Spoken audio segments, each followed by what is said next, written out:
نبی اور بوڑھی عورت ایک دن حضرت محمد مدینہ کی گلیوں سے گزر رہے تھے۔ راستے میں ایک بوڑھی عورت اپنا سامان اٹھائے جا رہی تھی۔ وہ آپ کو پہچانتی نہیں تھی۔ عورت نے کہا، بیٹا ذرا یہ سامان اٹھا دو، میں اکیلی ہوں۔ نبی نے مسکراتے ہوئے اس کا سامان اٹھا لیا اور اس کے ساتھ چلنے لگے۔ راستے میں وہ عورت لگاتار آپ کے خلاف باتیں کرتی رہی۔ وہ کہتی جاتی تھی، مدینہ میں ایک آدمی آیا ہے جو لوگوں کو پرانی عبادت سے روکتا ہے۔ لیکن نبی خاموش رہے، صرف مسکراتے ہوئے اس کا سامان اٹھائے رہے۔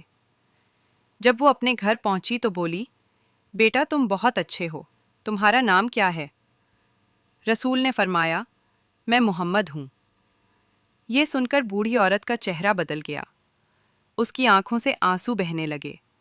وہ بولی، ارے تم ہی وہ ہو جن کے خلاف میں راستے بھر باتیں کرتی رہی؟ مجھے معاف کر دو، تم تو واقعی اللہ کے سچے رسول ہو۔ اور وہ اسی وقت ایمان لے آئی۔ سبق: اچھے اخلاق اور نرمی دلوں کو بدل دیتی ہے۔ جو تمہارے خلاف بات کرے، اس کے لیے بھی ہمیشہ بھلائی چاہو۔